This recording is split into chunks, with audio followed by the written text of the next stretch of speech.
दोस्तों, आज के इस वीडियो में क्लास 10th का 8वां चैप्टर स्टार्ट करने जा रहे हैं, जिसका नाम त्रिकोणमिति है। तो चलिए स्टार्ट करते हैं।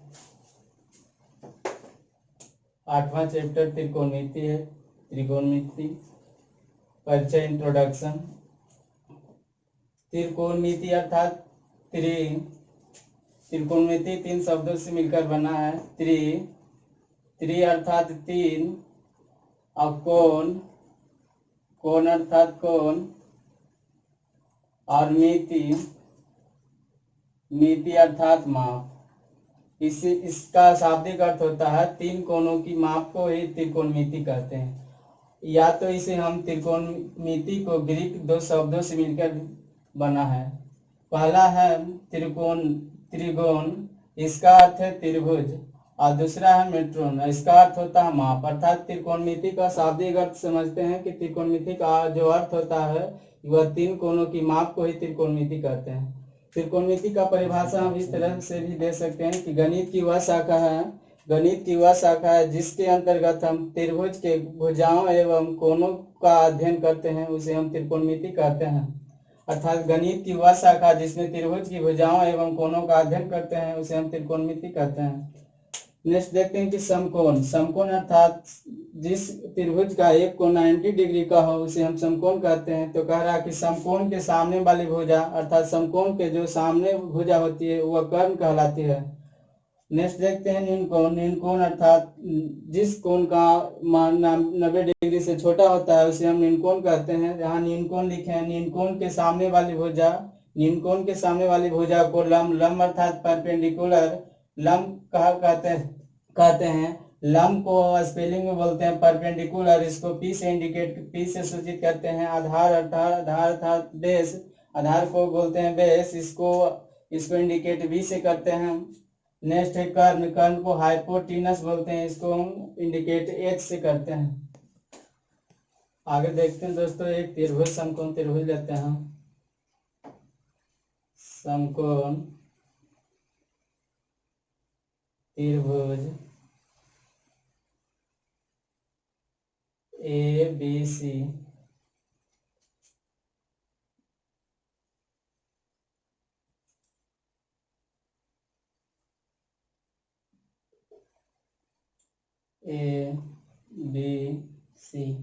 यहाँ जो कोण होगा वो 90 डिग्री का होगा दोस्तों।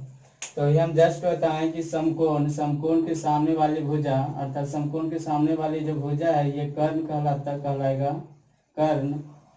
और न्यूनकोण अर्थात 90 से छोटा, यहाँ पे भी 90 से छोटा हो जाएगा, अर्थात यहाँ 45 डिग्री, तो यहाँ पे भी 45 डिग्री हो जाएगा। तो न्यूनकोण के सामने वाली भुजा को लंब कहते हैं, लंब, तो लंब हो जाएगा और ये हो जाएगा आधार। बिंदु कोण C से अगर देखेंगे तो लंब हो जाएगा AB, अगर कोण A से देखेंगे तो लंब हो जाएगा BC। या तो इसे इस तरह से याद रखेंगे कि आधार अर्थात जिससे कोई वस्तु रखी होती है उसे हम आधार कहते हैं। जैसे कोई वस्तु जिसे हम स्केच रखते हैं, तो ये जो मेरा हैंड हुआ, हाथ हुआ, वो हो जाएगा आधार हो जाएगा। और हाथ पे जो मेरा परपेंडिकुलर है, जो परपेंडिकुलर अर्थात लंब हो जाएगा, वह लंब अर्थात परपेंडिकुलर जो रहेगा वह लंब हो जाएगा। और जो जब सबसे बड़ी हाइपोटेनस H/P, हाइपो से यहाँ अर्थ निकल रहा है कि हाइपो अर्थात बड़ी, जो बड़ी भुजा हो जाएगी वह कर्ण हो जाएगी। अर्थात इसे इस तरह से याद रखें कि समकोण के सामने वाली भुजा को कर्ण कहेंगे और न्यूनकोण के सामने वाली भुजा को लंब कहेंगे। तो लंब और आधार जो एक बदलते रहता है, लेकिन कर्ण जो रहता है वह फिक्स रहता है दोस्तों।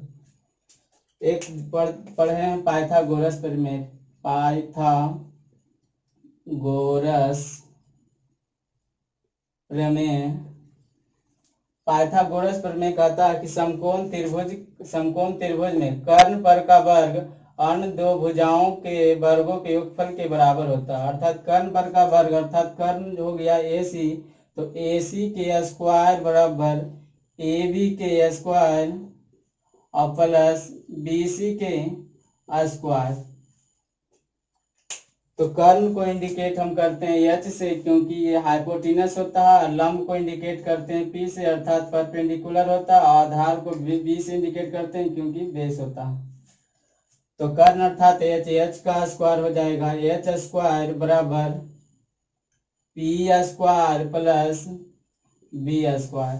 अर्थात हम लिखेंगे अगर कर्ण बराबर तो हो जाएगा ये स्क्वायर इधर से हटेगा तो इधर रूट चढ़ जाएगा, तो कर्ण बराबर हो जाएगा अंडर रूट लंब स्क्वायर प्लस आधार स्क्वायर। अर्थात दोस्तों कर्ण बराबर याद रखेंगे कि अंडर रूट लंब स्क्वायर प्लस आधार स्क्वायर। दोस्तों सबसे बड़ा होता है कर्ण होता है, तो कर्ण कर्ण को उधर भेज नहीं सकते, इधर हम आधार को इधर लाएंगे लंब को इधर लाएंगे। तो यहाँ अगर कर्ण स्क्वायर को यहाँ रोकते हैं, कर्ण स्क्वायर को इधर से लंब स्क्वायर को इधर लाते हैं तो प्लस में है, इधर आएगा तो माइनस में हो जाएगा, लंब स्क्वायर बराबर बच जाएगा आधार स्क्वायर। अर्थात यहाँ से रूट हटाएंगे तो इधर अंडर रूट चढ़ जाएगा तो हो जाएगा under root h square minus p square बराबर बी। अर्थात आधार बी बराबर हो जाएगा अंडर रूट कर्ण स्क्वायर माइनस लंब स्क्वायर। अर्थात याद रखेंगे कि आधार बराबर होता है अंडर रूट कर्ण स्क्वायर और माइनस लंब स्क्वायर होता है दोस्तों। अब अगर आधार के इस साइड लाएंगे तो हो जाएगा h square minus b square बराबर पी स्क्वायर। अर्थात कर्ण स्क्वायर माइनस आधार स्क्वायर बराबर लंब स्क्वायर। यहाँ से स्क्वायर हटाएंगे दोस्तों तो इधर हो जाएगा रूट में, तो अंडर रूट हो जाएगा h square minus b square बराबर पी। अर्थात लंब बराबर अंडर रूट कर्ण स्क्वायर माइनस आधार स्क्वायर। दोस्तों यहाँ याद रखेंगे कि कर्ण बराबर होता है अंडर रूट लंब स्क्वायर प्लस आधार स्क्वायर, और आधार बराबर होता है दोस्तों आधार बराबर होता है अंडर रूट कर्ण स्क्वायर माइनस लंब स्क्वायर, और लंब बराबर होता है अंडर रूट कर्ण स्क्वायर माइनस आधार स्क्वायर। आगे देखते हैं दोस्तों त्रिकोणमितीय निष्पत्तियां। त्रिकोणमितीय निष्पत्तियां कहता है कि किसी समकोण त्रिभुज में किन्हीं दो भुजाओं और उनके बीच के कोणों के बीच में संबंध दर्शाने वाले अनुपात को त्रिकोणमितीय निष्पत्तियां कहते हैं। और त्रिकोणमितीय निष्पत्तियां जो होती है दोस्तों वो 6 होती है। 6 होती है जो है sine theta cos theta tan theta cosec theta sec theta और एक कॉट थीटा होता है दोस्तों कॉट थीटा। ये 6 निष्पत्तियां होती है sine theta cos theta tan theta cosec theta sec theta और कॉट थीटा। अगर हम यहाँ लिखेंगे साइन थीटा बराबर होता है लंब बटा कर्ण। कॉस थीटा बराबर होता है आधार बटा कर्ण। tan थीटा बराबर होता है लंब बटा आधार।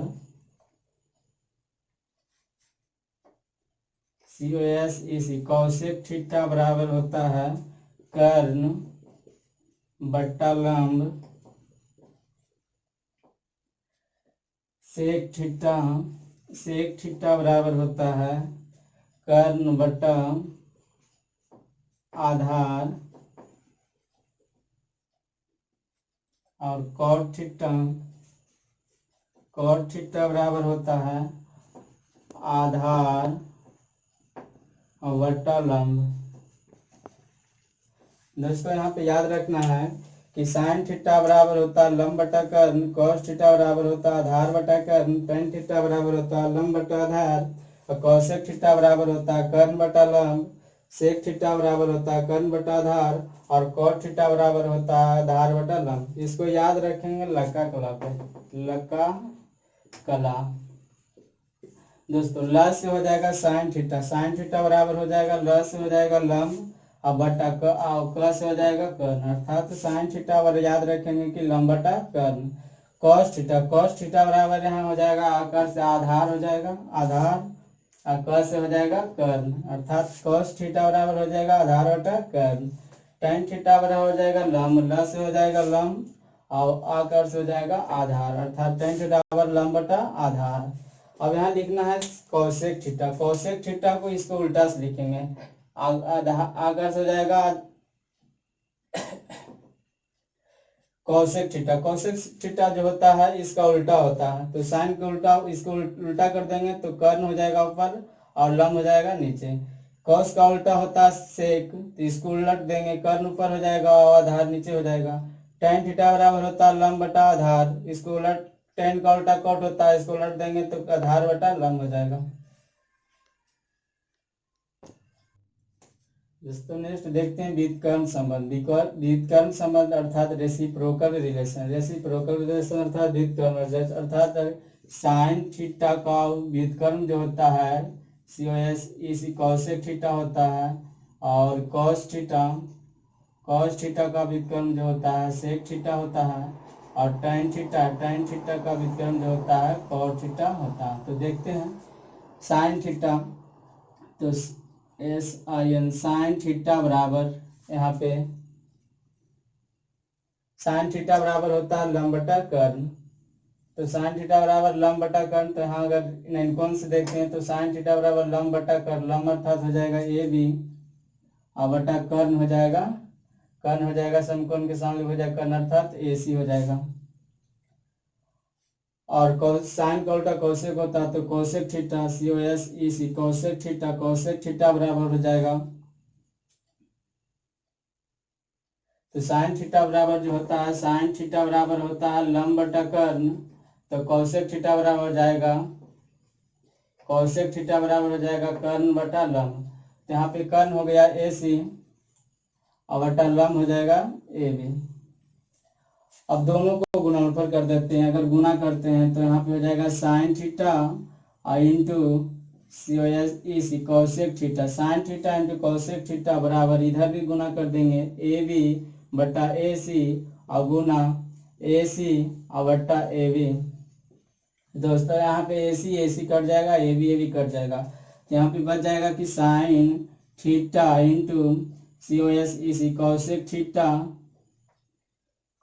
थीटा बराबर 1 होता है, sine theta into Kaushik theta बराबर 1 होता है, sine theta into Kaushik theta बराबर 1 होता है। या तो इसे इस तरह भी लिख सकते हैं कि साइन थीटा बराबर 1 बटा COS इसी कौशिक थीटा, या तो इसे इस तरह भी लिख सकते हैं कि कौशिक थीटा बराबर 1 बटा साइन थीटा, कौशिक थीटा बराबर 1 बटा साइन थीटा बराबर 1 बटा Kaushik theta, sine theta into Kaushik theta बराबर 1 होता है, यानी कि उल्टा और सीधा का गुणनफल जो होता है 1 के बराबर होता है। नेक्स्ट देखते हैं कॉस थीटा बराबर होता है आधार बटा कर्ण, तो आधार दोस्तों यहाँ पे हो जाएगा BC, यहाँ पे आधार हो जाएगा BC। कॉस थीटा बराबर जो होता है कॉस थीटा बराबर होता है आधार बटा कर्ण, और सेक थीटा बराबर होता है कर्ण बटा आधार, तो कॉस थीटा बराबर हो जाएगा यहाँ पे आधार BC हो जाएगा, और कर्ण यहाँ पे हो जाएगा AC,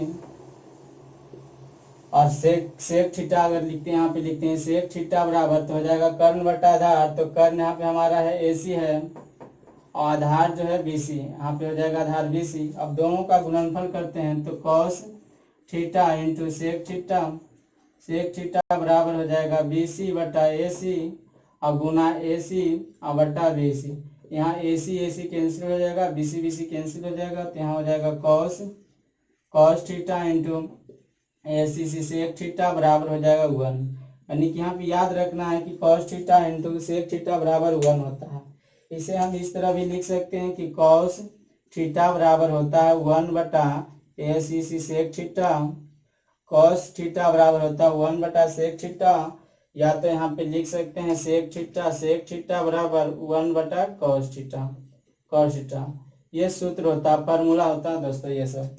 एक और देखते हैं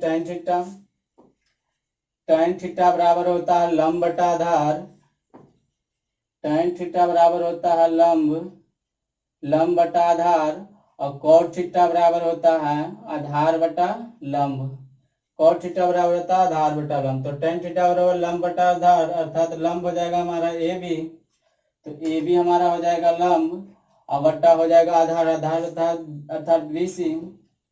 अगर cot यहाँ पे देखते हैं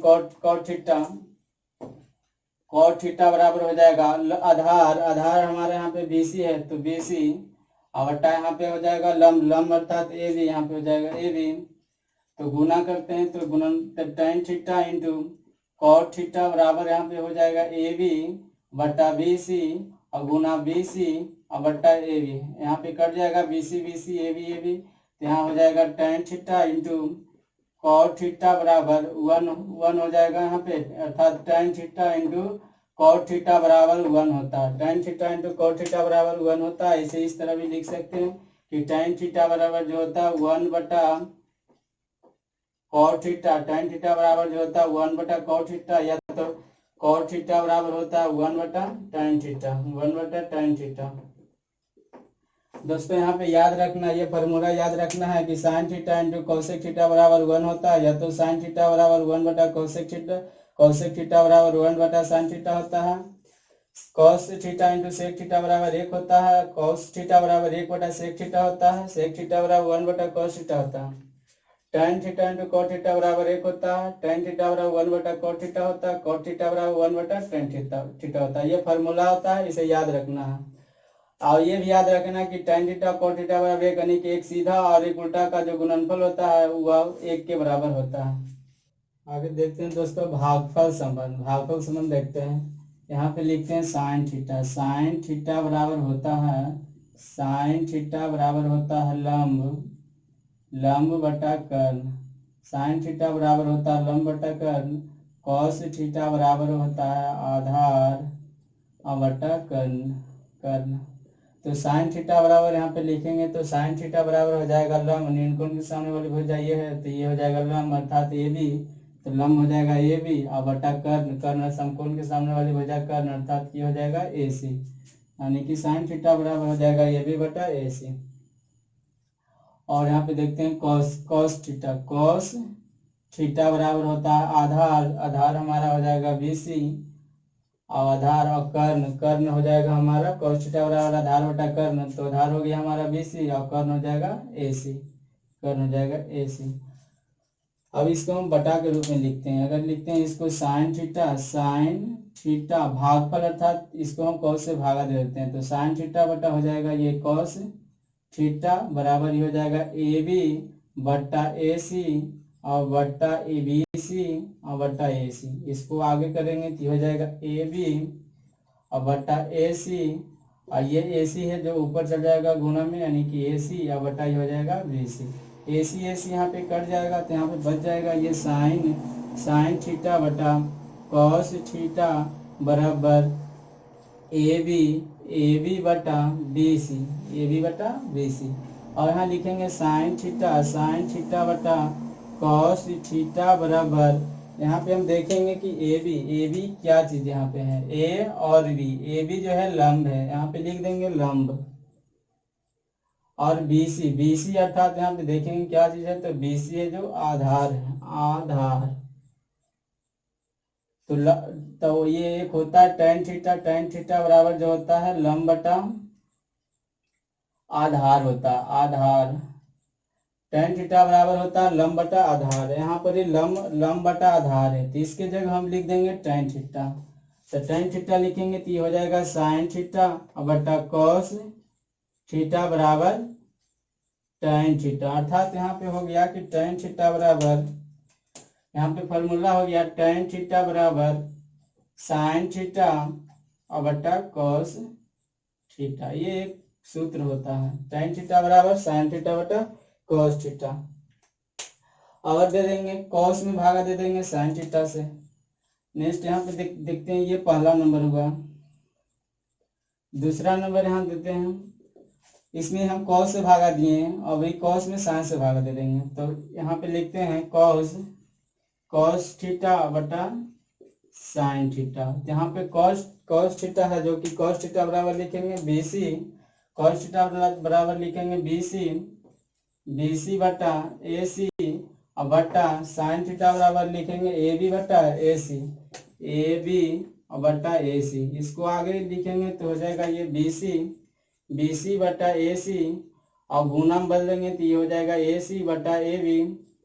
AC कैंसिल हो जाएगा अर्थात ये हो जाएगा cos थीटा बटा sin थीटा बराबर हो जाएगा ये BC बटा AB। अब आगे देखते हैं, ये cos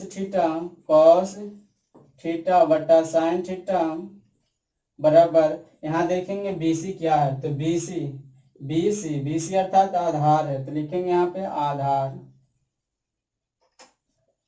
और यहाँ देखेंगे AB क्या चीज है, तो AB जो है लंब है, यहाँ पे लिखेंगे लंब। दोस्तों यहाँ tan थीटा cot थीटा बराबर होता है, cot थीटा बराबर होता है आधार बटा लंब, आधार बटा लंब।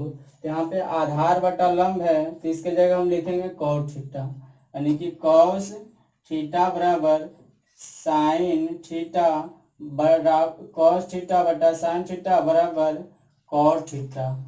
अर्थात यहाँ पे लिख सकते हैं कि cot थीटा बराबर जो होता है वह cos थीटा बटा sin थीटा के बराबर, अर्थात cot थीटा बराबर cos थीटा बटा sin थीटा। और एक ये याद रखना है कि tan थीटा बराबर जो होता है sin थीटा बटा cos थीटा के बराबर। आज की इस वीडियो में इतना ही तक है।